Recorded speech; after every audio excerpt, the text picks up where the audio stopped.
very young patient that presented to my office, and the first thing she told me was, I know this tooth has been cracked forever. It's been cracked for years. It's not hurting me. It was diagnosed by my dad. My dad is a dentist. Okay, so this gal, her dad is a dentist, and I know him personally. He's a lovely man and a very good dentist, but she didn't want to extract the tooth. And if you look carefully, you can see the radiolucency around the distal root.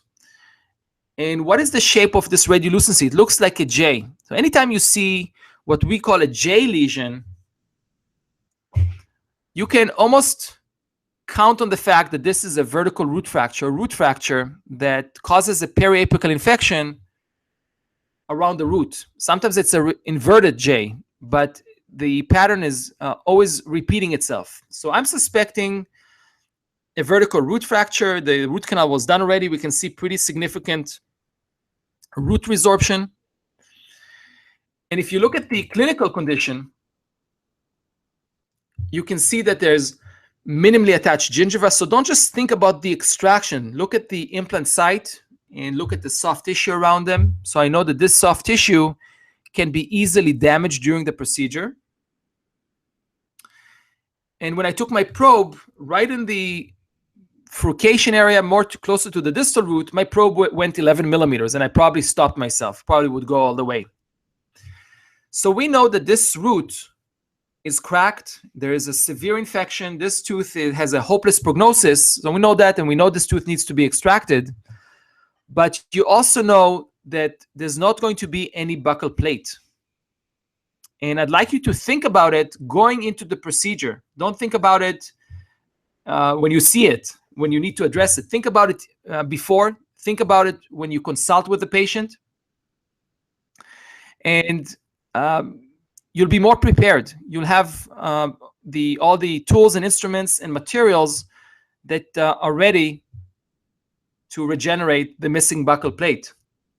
You also had a discussion with the patient and explained that this is what's going on, and very likely there's a very big bone deficiency. So what's the strategy? How do you extract a tooth that has a vertical root fracture and a large periapical infection, and you pretty much know that there's going to be a missing buccal plate, plus you're planning to place an implant? So what would be the strategy? So a couple of pointers. First of all, I'd like you to always consider in these situations, when you have those severe infections and there's a discontinuity of the buccal plate, the fenestration or dehiscence, you need to consider a full thickness flaps. And this is for a few reasons. Number one, you need to have access to the infection, and you need to be able to debride and curette and have good access, especially when it's not in an accessible area. Number two, you need to be able to use membranes and be able to regenerate the buccal plate.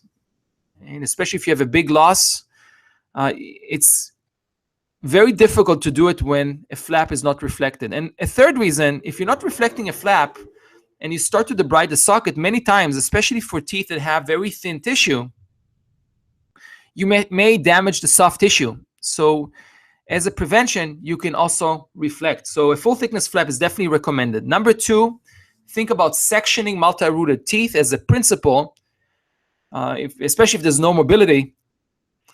And sectioning will allow each root to come out separately through its own path of exit, and you'll facilitate the extraction, not to mention you'll minimize the damage to the bone. And you definitely need to consider bone grafting. You need to think about regenerating the bone. I'll show you how we do that. And there are different ways. So as part of your strategy is to figure out what are these steps and figuring out different plans. And for this particular tooth, I'm going to choose the Plan B protocol.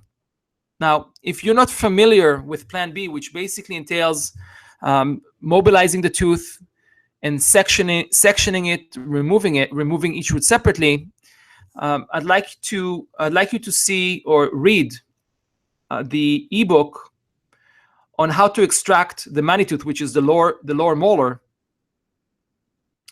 So you can read about all these protocols that talk about how to extract lower molars. And I'm going to put up on your screen, I'm going to put up the exact website so you can, after the webinar, go back and you can go to this website and download the ebook. Most of you have seen it, or most of you have read it and gave me some feedback. It has all the protocols for extraction.